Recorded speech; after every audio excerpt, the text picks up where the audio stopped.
अस्सलामुअलैकुम dear students, उम्मीद है कि आप सब खैरियत से होंगे और अपने एग्जाम्स की प्रिपरेशन बहुत अच्छे से कर रहे होंगे। तो आज के इस लेक्चर में मैं आप लोगों से डिस्कस करने जा रहा हूँ ninth class general math chapter number 1 के most most important questions for exam 2025। अगर आप लोग 2025 में एग्जाम देने जा रहे हैं तो ये आज का वीडियो लेक्चर आप लोगों के लिए बहुत बहुत फायदेमंद साबित होगा, क्योंकि आज के लेक्चर में मैं आप लोगों से जो जो क्वेश्चंस डिस्कस करूंगा इंशाल्लाह इंशाल्लाह यही आप लोगों के बोर्ड एग्जाम्स में रिपीट होंगे।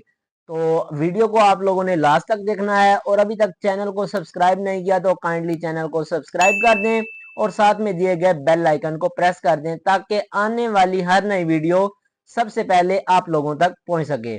तो अब वीडियो को स्टार्ट करने से पहले दुआ है कि अल्लाह ताला आप तमाम स्टूडेंट्स को अच्छे नंबरों से कामयाब करे। तो दुरूद पाक पढ़कर कमेंट बॉक्स में डन लिख दीजिए। अब स्टार्ट करते हैं जी। सबसे पहले आप लोगों के पास ninth class general math chapter number 1 के जो most most important short questions हैं वो मैं आप लोगों से डिस्कस करने जा रहा हूं। इन तमाम क्वेश्चंस को आप लोगों ने अच्छी तरह से प्रिपेयर कर लेना है।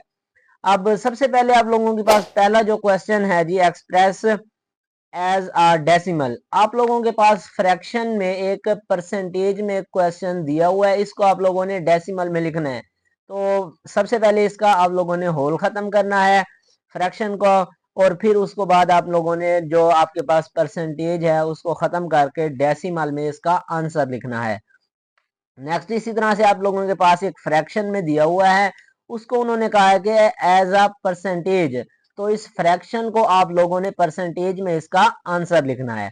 तो ये भी one of the important short question है।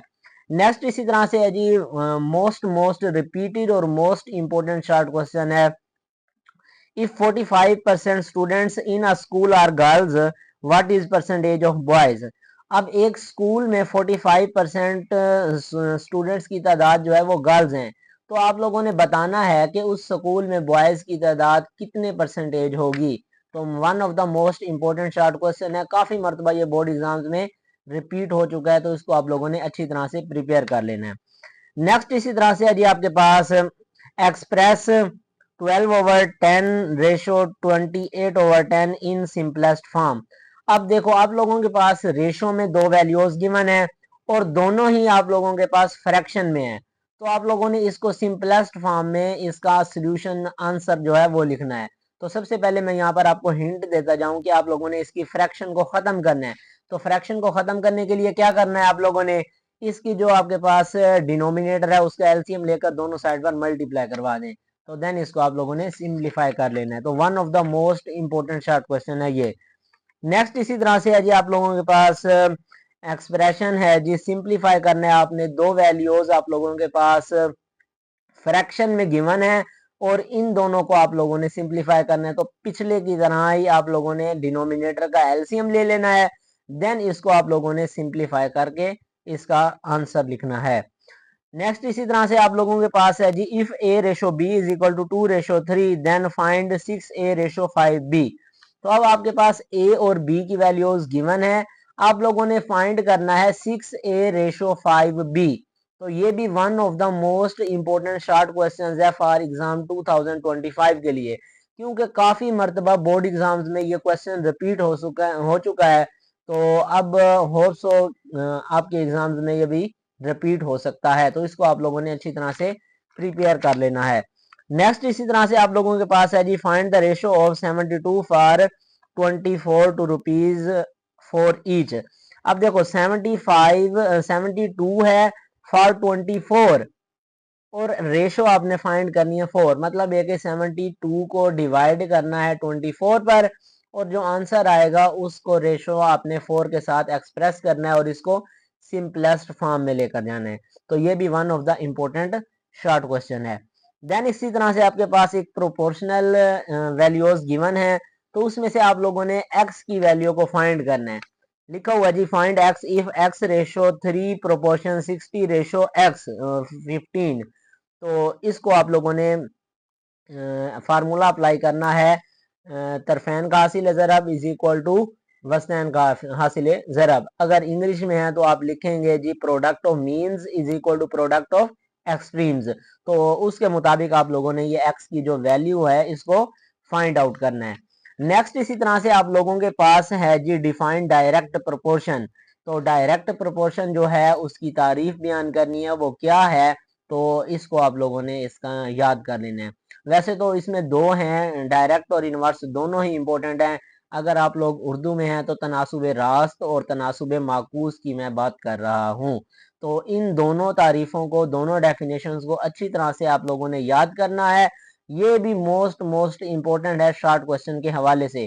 काफ़ी मरतबा बोर्ड एग्जाम्स में ये रिपीट हो चुकी हैं, तो उम्मीद है कि इस मरतबा भी आप लोगों के एग्जाम्स में ये रिपीट हो सकती हैं। नेक्स्ट इसी तरह से आप लोगों के पास है जी the price of 20 pence is ₹2000, what is the price of 40 such pence. अब 20 पेन्स की आपके पास एक रकम कीमत दी हुई है। अब आपने फाइंड करना है कि जो 40 हैं उसके लिए कितनी होगी। तो इसको सॉल्व करने के लिए दो मेथड हैं। तो आपके इंस्टीट्यूट या आपका जो इंस्ट्रक्टर है उसने जो अभी आपको समझाए हैं उसी मेथड से आप लोगों ने इसको सोल्व कर लेना है। नेक्स्ट इसी तरह से आपके पास है डिफाइंड वैल्यू ऑफ एक्स। फिर एक आपके पास एक प्रोपोर्शनैलिटी गिवन है, इसमें से आपने एक्स की वैल्यूज को फाइंड करना है। तो वही फार्मूला अप्लाई करना है, तरफेन का हासिल ज़रब बराबर है वस्तैन का हासिल ज़रब। मतलब ये कि product of means is equal to product of extremes. तो इस तरह से आप लोगों ने इसमें से एक्स की वैल्यू को फाइंड करना है। नेक्स्ट लास्ट वन आपके पास डेफिनेशन है जी define ratio and proportion. Ratio और प्रोपोर्शन की आप लोगों ने डेफिनेशन लिखनी है। मतलब ये कि निस्बत और तनासुब, उर्दू में आप लोग पढ़ रहे हैं तो निस्बत और तनासुब किसे कहते हैं, इन दोनों की तारीफें लिखनी है और दोनों की आप लोगों ने एग्जाम्पल लाजमन लिखनी है, मिसाल। तो तभी जाकर आपको ये कंप्लीट 2 मार्क्स मिलेंगे। तो इस तरह से ये आप लोगों के चैप्टर नंबर 1 में से जो मोस्ट मोस्ट इंपॉर्टेंट और मोस्ट रिपीटेड थे पंजाब बोर्ड्स के हवाले से, वो मैंने आप लोगों से डिस्कस कर लिए। इंशाल्लाह यही आप लोगों के बोर्ड एग्जाम्स में रिपीट होंगे। तो इन तमाम क्वेश्चंस को आप लोगों ने अच्छी तरह से प्रिपेयर कर लेना है और इनकी प्रैक्टिस करनी है, कॉन्सेप्चुअल तरीके से आप लोगों ने तैयारी करनी है। तो इंशाल्लाह यही आप लोगों के बोर्ड एग्जाम्स में रिपीट होंगे। तो होप सो आपको ये वीडियो फ़ायदेमंद साबित होगी। वीडियो पसंद आए तो वीडियो को लाइक कर दें, इसको अपने क्लास फेलोज दोस्तों तक जरूर शेयर करें ताकि वो भी इससे फायदा हासिल कर सकें। तो मिलते हैं इस तरह से एक नेक्स्ट लेक्चर में, तब तक के लिए अल्लाह हाफिज।